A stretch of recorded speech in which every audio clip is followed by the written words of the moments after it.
Assalamualaikum warahmatullahi wabarakatuh. Halo, apa kabar sobat semuanya? Semoga selalu dalam keadaan sehat ya.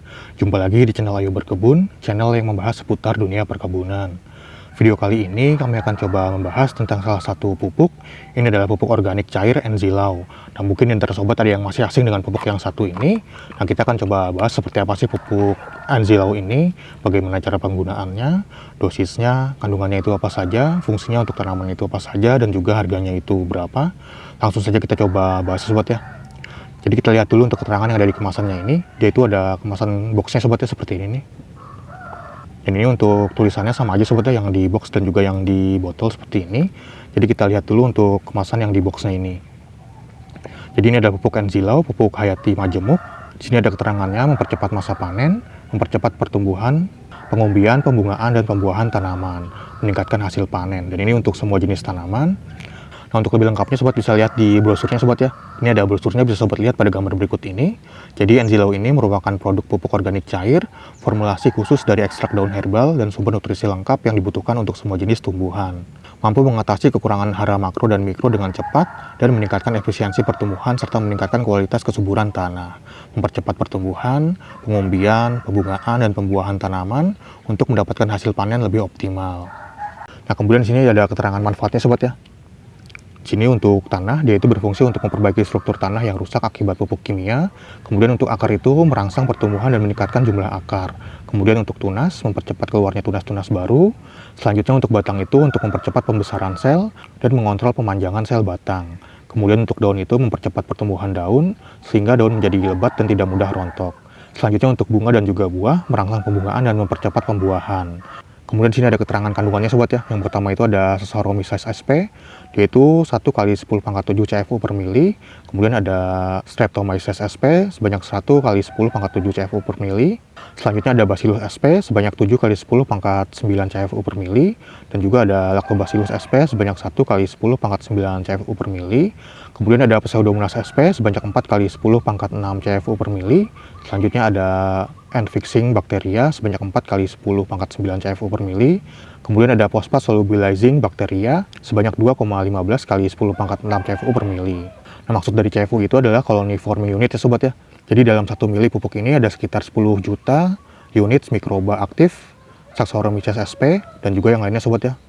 Nah, di brosurnya ini ada kandungan yang lebih lengkapnya sobat ya, bisa sobat lihat pada gambar berikut ini.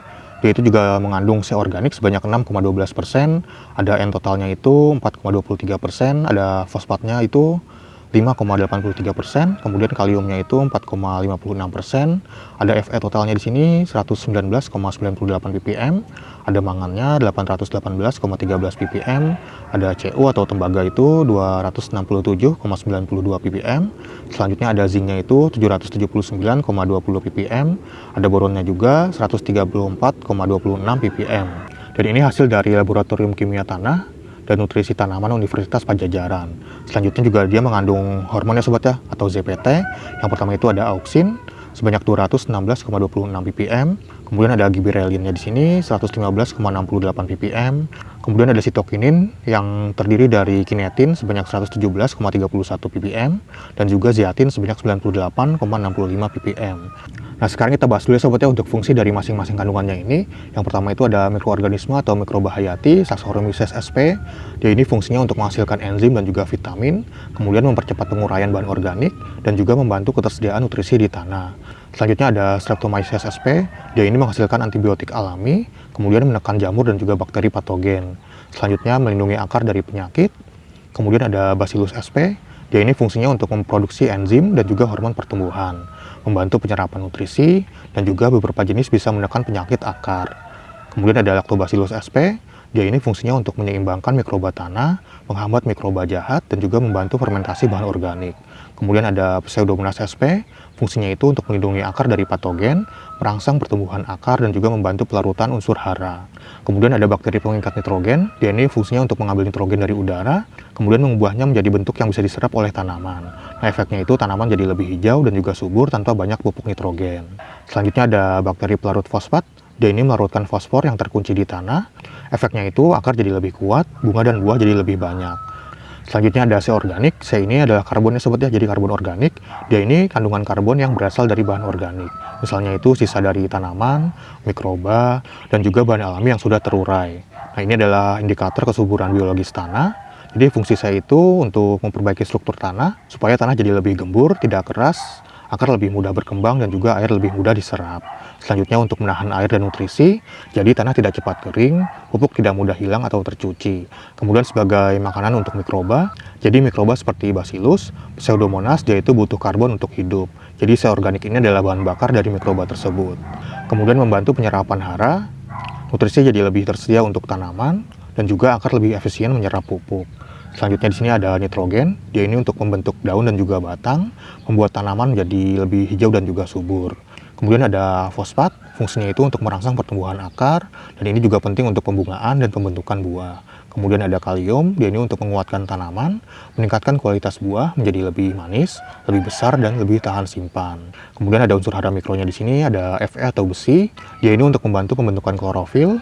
Kemudian ada mangan, fungsinya itu untuk mendukung fotosintesis dan metabolisme. Selanjutnya ada zinc, dia ini untuk mengatur hormon dan pertumbuhan tunas.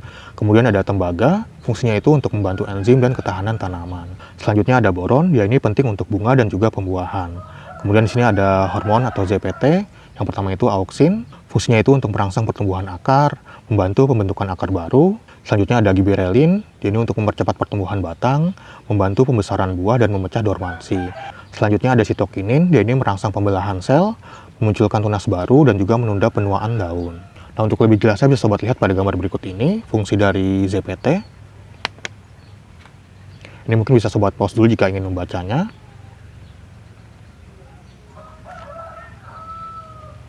Nah, kemudian sini ada keterangan dosis dan juga cara penggunaannya sobat ya. Jadi yang pertama itu untuk tanaman sayuran, buah merambat, dan juga tanaman hias. Dosisnya itu 3 ml per liter air. Cara aplikasinya itu bisa dengan cara disemprotkan kabut atau embun dengan interval 7 hari sekali. Atau bisa juga dengan cara dikocor pada akar tanaman dengan interval 2 minggu sekali. Kemudian untuk tanaman padi dan palawija, dosisnya itu 5 ml per liter air. Disemprotkan kabut dengan interval 7 hari sekali pada bulan pertama, kemudian pada bulan selanjutnya 15-20 hari sekali, atau dengan cara disiram atau dikocor pada akar tanaman dengan interval 2 minggu sekali.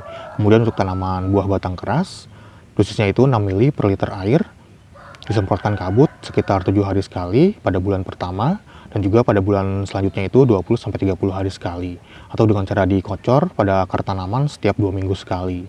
Kemudian untuk tanaman perkebunan, dosisnya itu 6 ml per liter air, disemprotkan kabut dengan interval 7 hari sekali pada bulan pertama. Kemudian pada bulan selanjutnya 20-30 hari sekali.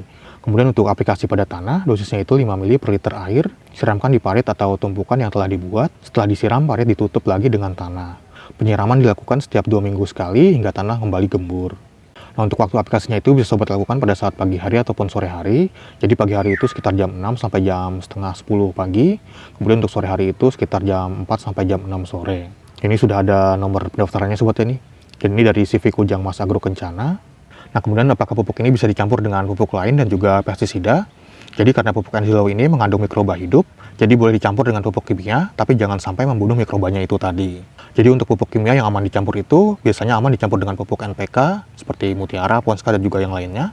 Kemudian pupuk daun asalkan tidak terlalu pekat.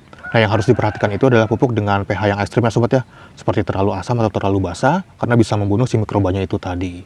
Dan juga pupuk dengan dosis tinggi atau terlalu pekat, karena nantinya si mikrobanya itu bisa stres dan juga akhirnya mati. Nah, sebaiknya jangan dicampur dengan bakterisida atau antiseptik, contohnya itu dengan bahan tembaga tinggi, dan juga antibiotik tanaman, karena ini bisa langsung membunuh mikrobanya itu tadi. Selanjutnya fungisida sistemik yang kuat, karena bisa mengganggu mikroba baiknya itu tadi. Nah, kalau dicampur dengan insektisida biasanya masih aman ya sobat ya, dengan insektisida yang ringan atau selektif dengan dosis yang normal. Contohnya itu insektisida dengan bahan aktif emamectin benzoat, abamectin dengan dosis ringan, dan juga spinosad. Biasanya masih aman kalau tidak terlalu pekat. Nah, untuk insektisida yang jangan dicampur itu seperti bahan aktif chloropis, sipermetrin, dan juga deltametrin, karena bisa mengganggu mikrobanya itu tadi. Dan juga insektisida dengan spektrum luas dengan dosis yang tinggi, karena berpotensi membunuh mikroba baiknya itu tadi. Kemudian untuk harga dari pupuk Ensilao ini yang kemasan 500 ml ya sobat ya. Ini tuh saya belinya di toko online, harganya itu sekitar 60 ribuan lah untuk yang 500 ml ini. Kalau yang 1 liter itu sekitar 100 ribuan. Nah, kalau sobat ingin membelinya mungkin bisa langsung cek keranjang yang ada di pojok kiri bawah video ini. Sobat klik aja di situ dapat harga berapa. karena biasanya itu tiap akun beda harga sobat ya. Nanti akan langsung diarahkan ke aplikasi Shopee. Nah, sekarang kita coba buka sobat ya, seperti apa sih pupuk organik cair Enzilau ini.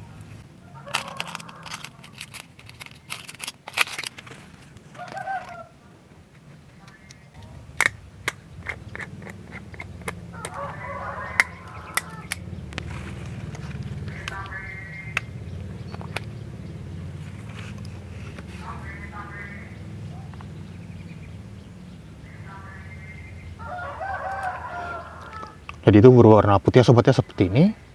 Putih seperti putih susu ya sobat ya. Dan ini agak kental dia tuh.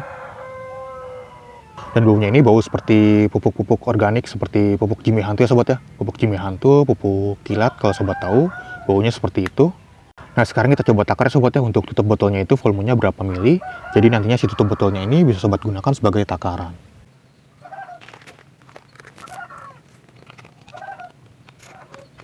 Nah, jadi ini sobat ya, satu tutup botol itu volumenya sekitar 36 mili.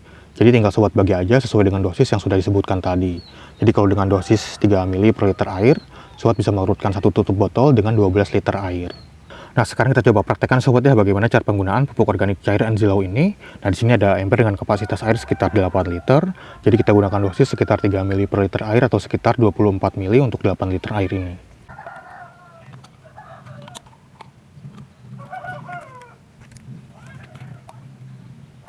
Nah, kemudian bisa kita aduk ya sobat ya. Aduk sampai rata.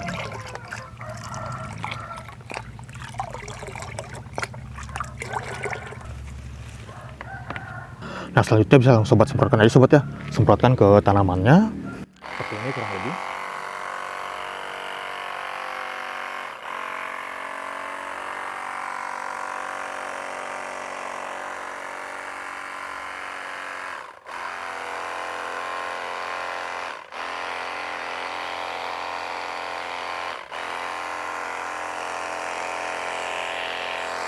Nah, selain dengan cara disemprot, juga bisa dengan cara dikocor ya sobat ya.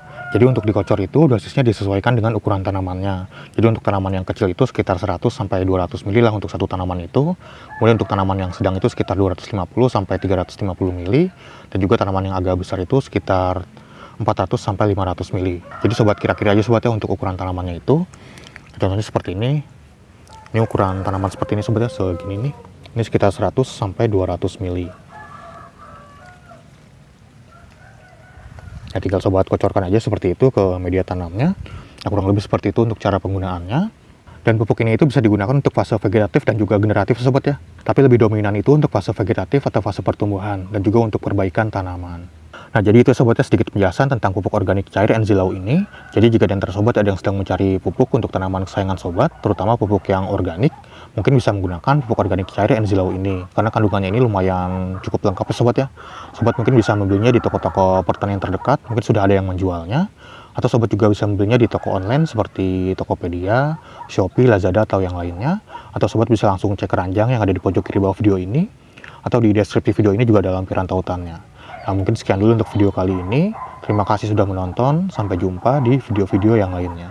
Wassalamualaikum warahmatullahi wabarakatuh.